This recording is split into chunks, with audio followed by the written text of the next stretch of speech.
কিন্তু কে কিভাবে সরবে, আমেরিকা সরবে নাকি ভারত সরবে তার অবস্থান থেকে? কারণ আমরা জানি যে নরেন্দ্র মোদীর যথেষ্ট ইগো আছে। তিনি এর আগে জার্মান সংবাদ মাধ্যম বলছিল যে প্রেসিডেন্ট ট্রাম্প তাকে 4বার টেলিফোন করেছিলেন, তিনি একবারও টেলিফোন ধরেননি। আবার তার দেশেও তার জনপ্রিয়তা বাড়ছে যে আমেরিকার সঙ্গে পাল্লা দিচ্ছে। যুক্তরাষ্ট্র শেষ পর্যন্ত এই কঠোর অবস্থান থেকে সরে আসবে। প্রেসিডেন্ট ট্রাম্প হয়তো অনেক কথা বলবেন, উনি খুব ইগোটিস্টিক পার্সোনালিটি আছে ওনার। চাপ সৃষ্টির জন্য একদিকে চীনের চাপ থাকবে ভারতের উপরে, আর যে পাকিস্তানের চাপ থাকে এই অঞ্চলেও, বার্মা রাখাইন এই অঞ্চল মিলে ভারতের উপরে আরেকটা অতিরিক্ত চাপ তৈরি করে ভারতকে বাধ্য করে তাদের পশ্চিমের বাজার হিসেবে এবং পশ্চিমের সমরাস্ত্র গ্রহণের জন্য তাদের ইন্টারেস্টে অনেকটা বাধ্য করে একটা একটা প্রজেক্ট। এই প্রজেক্টের অংশ হিসাবে ভারতকে একেবারে চাপ মুক্ত করে ফ্রি করে দেওয়ার পক্ষে না, পলিটিক্যাল ইন্টারেস্টের পক্ষে। যে পলিটিক্যাল ইন্টারেস্ট কি, সেটা হল কে এই ভূখণ্ডের মালিকানা নিতে পারে বা কে এই ভূখণ্ডকে প্রভাবিত করতে পারে। এই দেশের ভেতরে কোন রকমের অনৈক্য সৃষ্টি করে এটাকে একটা ওই যে ডিপ স্টেট বলেন বা একটা দুর্বল রাজ্য বলেন, সেটা তৈরি করতে। এটা আমেরিকার বিরুদ্ধে প্রতিশোধ। এই অবস্থা শেষ পর্যন্ত থাকবে না বলে মনে করছেন অর্থনৈতিক বিশ্লেষকরা, রাজনৈতিক বিশ্লেষকরা। কিন্তু কে কিভাবে সরবে, আমেরিকা সরবে নাকি ভারত সরবে তার অবস্থান থেকে? কারণ আমরা জানি যে নরেন্দ্র মোদীর যথেষ্ট ইগো আছে। তিনি এর আগে জার্মান সংবাদ মাধ্যম বলছিল যে প্রেসিডেন্ট ট্রাম্প তাকে 4বার টেলিফোন করেছিলেন, তিনি একবারও টেলিফোন ধরেননি। আবার তার দেশেও তার জনপ্রিয়তা বাড়ছে যে আমেরিকার সঙ্গে পাল্লা দিচ্ছে। যদিও চায়নাতে তার সফর নিয়ে অনেকেই সমালোচনা করছেন, ভারতের ভিতরকার কথা বলছিলাম। কিন্তু সরবেন কে, মোদী সরবেন না ট্রাম্প সরবেন? কে আসলে সমঝোতা করতে এগিয়ে আসবেন? এটা বলা মুশকিল। আমার নিজের ধারণা যুক্তরাষ্ট্র শেষ পর্যন্ত এই কঠোর অবস্থান থেকে সরে আসবে।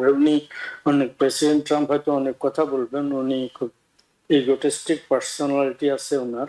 সেটা একটা কারণ হতে পারে যে রাষ্ট্রের দেশের কিছু অর্থনৈতিক ঝুঁকি নিয়ে ক্ষতি স্বীকার করেও তিনি হয়তো এটা ধরে থাকতে পারেন। কিন্তু তার পরামর্শ অন্যান্য সবাই মিলে তাকে হয়তো বোঝাতে সক্ষম হবেন ওই কঠোর অবস্থান থেকে সরে আসার জন্য।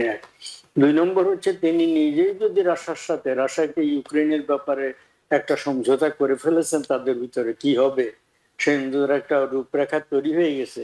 তো সে রাশিয়ার সাথে ওনারই যদি নিজের মোটামুটি স্বস্তির সম্পর্ক হয়ে যায়, রাশিয়া থেকে তেল নেওয়ার কারণে ভারতের উপর অতিরিক্ত 25% ট্যাক্স আরোপ করা, শুল্ক আরোপ করা, এটার থেকে উনি সরে আসারই তো কথা, নর্মাল ক্যালকুলেশন মনে হয়। আর পাকিস্তান ব্যাপারে আপনি যে প্রশ্ন করছিলেন একটু আগে, এটা হচ্ছে যে পাকিস্তানের সাথে দীর্ঘদিনের তাদের সম্পর্ক ছাড়াও এই যে ধরুন বাংলাদেশের পলিটিক্স এর ব্যাপারে একটু রেফারেন্স দেওয়া হচ্ছে। বাংলাদেশকে সাধারণত রিজিওনাল বড় পাওয়ার গুলোর কাছাকাছি ছোট দেশগুলো তাদের এরিয়া অফ ইনফ্লুয়েন্স হিসাবে বিবেচিত হয়। অন্য বড় শক্তিরা, মহাশক্তিরা ওইটা মোটামুটি সম্মান করে থাকে।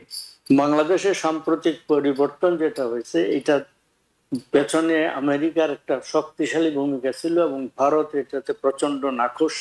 এই সম্পর্কে এটার কোনো রাখা ঢাকার ব্যাপার না, এটা সবাই জেনে গেছে এটা। এই একটা, তাহলে ভারতের ব্যাপারে ভারতের এখতিয়ারটাকে তারা সম্মান করছে না কেন? এটা হচ্ছে যে তারা এখানেও একদিকে তারা মনে করছে চীনের বিরুদ্ধে ভারতকে দরকার, ওই যে কোয়াড হিসেবে খুব ইম্পর্টেন্ট দরকার। কিন্তু এট দি সেম টাইম ভারত তো আবার তৃতীয় শক্তি হিসেবে আত্মপ্রকাশ করছে, তারও তো একসময় মহাশক্তির একটা ব্যাপার আছে। আর 2 নম্বর হচ্ছে ভারত আমরা আরেকটু জানতে চাই, একের বিষয়টাই আরেকটু জানতে চাই সৈয়দ মাহমুদুল্লাহ। সেটা হলো, আপনার কাছে কি মনে হচ্ছে যে হ্যাঁ, বাংলাদেশের এই পরিবর্তনটা ভারত এবং আমেরিকার মধ্যে যে স্নায়ু যুদ্ধ চলছে, প্রকাশ্য যুদ্ধ চলছে, বাণিজ্য যুদ্ধ চলছে, সেখানে অনুঘটক হিসেবে খুব ভালো কাজ করেছে? ভালো কাজ হয়েছে কিনা সেটা ইতিহাস বলবে, সময় বলবে। ইতিমধ্যে বাংলাদেশের সমস্ত কাণ্ড কারখানা আমরা দেখছি, তাতে পরিবর্তন একটা দরকার ছিল। একটা কর্তৃত্ববাদী সরকারের বিরুদ্ধে জনগণের বিস্ফোরণ ঘটবে, এটা প্রায় অবশ্যম্ভাবী ছিল। এগুলো সব সত্য, কিন্তু এই পর্যন্ত পরিবর্তনের যে সমস্ত আমরা লক্ষণ দেখছি এবং যেভাবে জামাত এবং জামাতের সমর্থন পুষ্ট শিবিরের ছেলেপেলেরা জাতীয় মানে নাগরিক পার্টি যারা করছে তাদের কাণ্ড কারখানা আমরা দেখছি, ৭১ বিরোধী, মুক্তিযুদ্ধ বিরোধী সমস্ত কর্মকাণ্ড দেখছি। ফলে একটা পরিবর্তন জনগণ চেয়েছিল, একটা পরিবর্তনের দরকার আছে, কিন্তু সেই পরিবর্তনের পেছনে মানে চক্রান্ত এবং নানা ধরনের প্ল্যান কাজ করেছে, এবং ওইটা এরা করুক না করুক ওই সরকার পরিবর্তন অবশ্যম্ভাবী ছিল, যেটা আমি আবার উল্লেখ করছি। আমি কোনো কর্তৃত্ববাদী অগণতান্ত্রিক সরকারের পক্ষের লোক না, মোটেই না। ওকে। তাই মুক্তিযুদ্ধের ইয়েতে যাই হোক, তো এইটা হচ্ছে ভারতের এরিয়া অফ ইনফ্লুয়েন্সটাকে অগ্রাহ্য করে তারা করেছে, কারণ ভারতের উপরে এক ধরনের চাপ সৃষ্টির জন্য।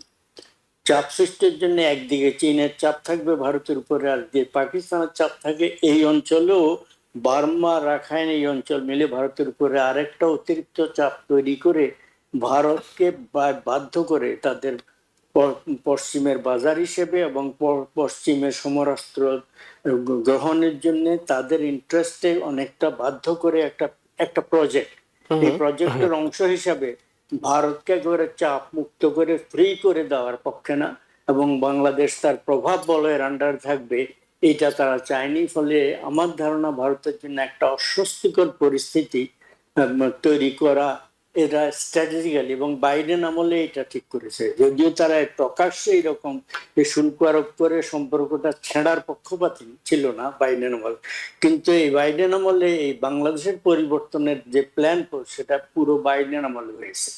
ফলে এবং বাইডেন আমলে যিনি বাংলাদেশে মিস্টার হ্যাস যিনি রাষ্ট্রদূত ছিলেন, তাকে আবার মানে ওইখানে অন্য একটা দায়িত্ব দিয়ে ওই অঞ্চলে রেখে দেওয়া হয়েছে। এবং যখন মোদি প্রথম ভিজিটে হোয়াইট হাউসে আসলেন, তাকে এক সাংবাদিক, ভারতীয় সাংবাদিক প্রশ্ন করেছিলেন আপনাদের ডিপ স্টেটের কোনো ভূমিকা ছিল নাকি না বাংলাদেশের ব্যাপারে। তাৎক্ষণিকভাবে ১ সেকেন্ড দেরি না করে প্রেসিডেন্ট বাইডেন বলছেন যে না আমাদের, তার মানে হচ্ছে ই ওয়াজ থরলি ব্রিফড, এবং বাইডেনের সমস্ত কিছু উনি গালমন্দ করছেন, কিন্তু এই ব্যাপারে ওই অঞ্চলের ব্যাপারে যে স্ট্র্যাটেজি বানিয়ে গেছে সেটা উনি মনে করছেন ভারত যুক্তরাষ্ট্রের স্বার্থের জন্য সেটা খুব জরুরি, ভালো কাজ করেছে, সেটার ব্যাপারে সেটা বজায় রাখছেন বলে আমার ধারণা। এগেইন ইট ইজ মাই বিশ্লেষণ, আই মে বি রং। খুবই গুরুত্বপূর্ণ একটি পয়েন্ট আপনি তুলেছেন। আসলে মাহমুদ রেজা চৌধুরী, একটু আপনার কাছে জানতে চাইবো, সেটা হলো বাংলাদেশকে ঘিরে 2014 নির্বাচনের পর থেকে আমরা দেখছিলাম যে ভারত এবং আমেরিকার মধ্যে এক ধরনের শীতল যুদ্ধ চলছিল, এবং সেটা কূটনৈতিক পর্যায়ে কোনো কোনো সময় দেখা গেছে যে রিয়াকশনগুলো দেখা যাচ্ছিল। আমেরিকা চাচ্ছিল একটি নির্বাচন হোক, আবার ভারত সেখানে তাদের মূল চালিকা শক্তি হিসেবে আওয়ামী লীগকেই সাপোর্ট দিয়ে গেছে। আওয়ামী লীগের সব ধরনের নির্বাচন, সব ধরনের কার্যকলাপ, সবকিছুর পিছনে ভারত শক্তিশালী একটা ভূমিকা রেখেছে, এবং আন্তর্জাতিক বিশ্ব যখন বাংলাদেশ বিশ্ব রিয়াকশন জানাতো, ভারত বলতো অনেকটা কূটনৈতিক স্টাইলে বলতো যে এটা আমাদের এখতিয়ারের জায়গা, আমরা দিচ্ছি, তোমরা মাথা ঘামিও না। কিন্তু এই 2024-এর পট পরিবর্তন অনেকে মনে করছেন ভারতকে একটা বড় ধরনের ধাক্কা, এবং ভারত পরবর্তীতে শেখ হাসিনাকে তার দেশে আশ্রয় দেয়া, আওয়ামী লীগ নেতাদেরকে আশ্রয় দেওয়া, সবকিছু নিয়ে এক ধরনের অস্বস্তিতেও আছে। এবং এর পিছনে যদি ভারত মনে করে, ভারতীয় গণমাধ্যম সমানে এটির জন্য আমেরিকাকে দায়ী করে গেছে এরপর গত 1 বছর ধরে।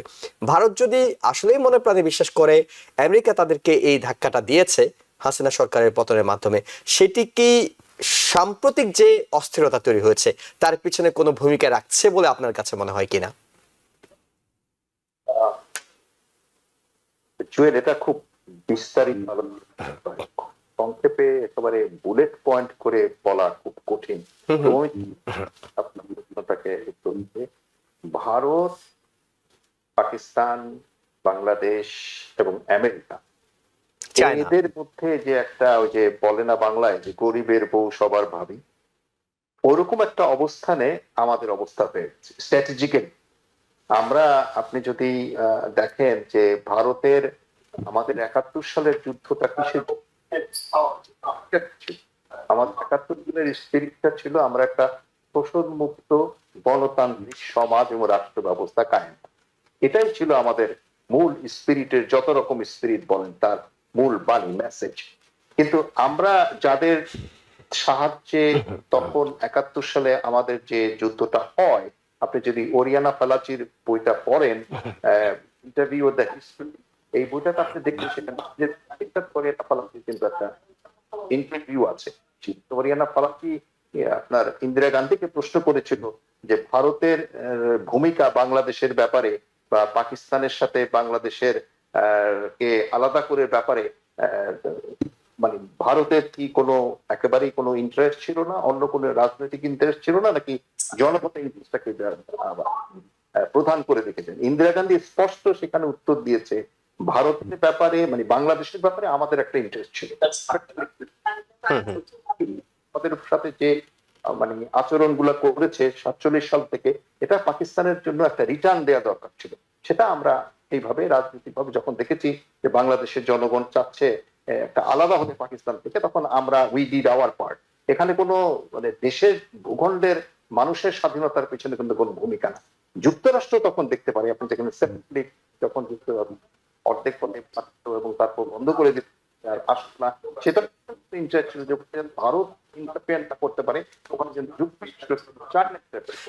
আপনার সাউন্ডটা মাঝে মাঝে হারিয়ে যাচ্ছে, আপনি কি একটু মাউথ স্পিকারটা কাছে নিয়ে বলবেন কিনা? জি জি হ্যাঁ। তখন দেখা যাচ্ছে যে আমাদের যে ভূমিকাটা 71 সালে যুক্তরাষ্ট্রের ছিল এবং ভারতের ছিল, দুটাই ছিল কিন্তু বাংলাদেশের জনগণের এগেইনস্ট, পলিটিক্যাল ইন্টারেস্টের পক্ষে।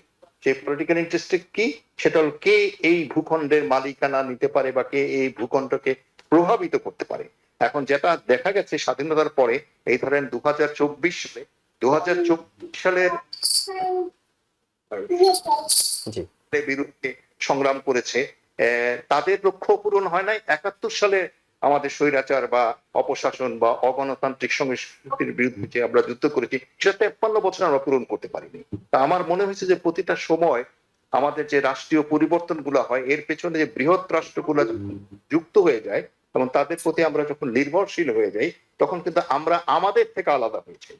আমার মনে আছে আপনার প্রফেসর সিরাজুল ইসলাম চৌধুরী স্যারের অনেক বছর আগে, আজ থেকে 20-25 বছর আগে, উনি একটা প্রবন্ধ লিখেছিলেন। সেই প্রবন্ধ উনি বলেছেন যে এক সময় আমাদের শত্রু ছিল চিহ্নিত, কেয়া কাটতা হয় কেয়া খাতা হয়, এরা আমরা চিহ্নিত শত্রু হচ্ছে। আর এখন আমাদের শত্রু চিহ্নিত না, কারণ আমাদের শত্রু এবং মিত্র উভয়ের চরিত্র অভিন্ন হয়ে গেছে। অর্থাৎ আমরা যখন আমাদের ভূখণ্ডে বসে আমাদের অন্য কোনো স্বার্থকে, রাজনৈতিক স্বার্থ বা ব্যক্তি স্বার্থ বা গোষ্ঠীর স্বার্থকে প্রাধান্য দিয়ে অগ্রসর হই, তখন আমরা কোনো রাষ্ট্রের পক্ষে চলে যাই, কখনো যুক্তরাষ্ট্রের, কখনো ভারতের, কখনো আরবের, কারো না কারো। নিজের পায়ে নিজে দাঁড়িয়ে, যেমন ধরেন কিউবার কথা যদি বলেন, কিউবার আমেরিকা, সেই আমেরিকার পাশে থেকেও কিউবার যে আত্মনির্ভরশীলতা এবং জনপ্রিয় দেশপ্রেম আছে, সেই দেশপ্রেম এবং আপনার একতা কিন্তু আমাদের মধ্যে নাই। অতএব এখন যে ব্যাপারটা আপনার স্পষ্ট হয়ে যাচ্ছে, সেটা হচ্ছে যে আমরা কিন্তু আমাদেরকে রক্ষা করতে পারছি না, কারণ আমরা নির্ভরশীল, পরনির্ভরশীল, আত্মনির্ভরশীল না। এই কারণে যুক্তরাষ্ট্র আসছে, কখনো কখনো ভারত আসে, কখনো রাশিয়া আসবে, কখনো সৌদি আরব আসবে। আমাদেরকে সবসময় আমরা একটা স্ট্র্যাটেজিক্যালি আমরা কিন্তু একটা গুড নেগোসিয়েশন পয়েন্টে আছি, কিন্তু সেই নেগোসিয়েশনটা আমরা এই বিশ্বের এই বড় বড় রাষ্ট্রের সাথে করতে পারতেছি না, আমাদের জাতীয় ঐক্যের অভাবে, আমাদের শ্রেণীগত দুরূহসন্ধির কারণে আমরা সেইটাকে আমাদের নিজেদের মর্যাদা নিজেরা রক্ষা করতে পারতেছি না বলে আমার ব্যক্তিগত অভিমত। আমি মনে করি আমার কাছে ডেফিনেটলি যারা পছন্দ করবেন না, তাদের কাছেও সবার আগে বাংলাদেশ হওয়া, সবার আগে সবকিছুর আগে বাংলাদেশ হওয়া উচিত। 2024 সালে যেমন বাংলাদেশ সবার আগে মানে অগ্রসর হয়েছে নিজেদের স্বাধীনতা রক্ষা করার জন্য, 71 সালেও কিন্তু আমরা তা করেছি। কিন্তু আমাদের ওই যে একটা ভুলে যাওয়ার প্রবণতাটা বেশি। আপনি নীরজ চৌধুরী একটা বই পড়েছেন, আত্মঘাতী বাঙালি। তা আমাদের মধ্যে এই ধরনের আত্মঘাতী চরিত্রের কারণেই আমরা কিন্তু বারবার পদস্খলন ঘটছে, এখনো হচ্ছে। আজকে যদি মনে করেন যে হ্যাঁ, এটা সত্যি যে ভারত কখনো ভাবিনি, কিংবা আমাদের দেশেও আমরা অনেকে ভাবিনি যে শেখ হাসিনার বা আওয়ামী লীগ সরকারের এইভাবে পতন ঘটবে। পতন হবে বুঝেছি, কিন্তু নট ইন দিস ওয়ে, যেখানে শেখ হাসিনা প্লেনে চড়ে বা হেলিকপ্টার চড়ে পালায় যেতে বাধ্য হবে, এবং এটা কিন্তু আগের দিনও বোঝা যায়নি। তো সেই জিনিসটাই ভারতের যে একটা পররাষ্ট্রগত বলেন বা বৈদেশিক নীতি বলেন একটা ব্যর্থতা, একটা থাপ্পড় খাওয়া হয়েছে আমেরিকা দ্বারা, সেটাও ভারত সহজভাবে নিতে পারছে না। তাতে ভারত চেষ্টা করবে যে কোনো প্রকারেই হোক এই দেশের ভেতরে কোন রকমের অনৈক্য সৃষ্টি করে এটাকে একটা ওই যে ডিপ স্টেট বলেন বা একটা দুর্বল রাজ্য বলেন সেটা তৈরি করতে। এটা আমেরিকার বিরুদ্ধে প্রতিশোধ বলতেই পারেন, হইতেও পারে, কিন্তু কথা হলো যে তাতে সাফারটা করবে। নিউ ইয়র্ক থেকে সম্প্রচারিত TVN 24 টেলিভিশন বিশ্বজুড়ে বাঙালির কণ্ঠস্বর।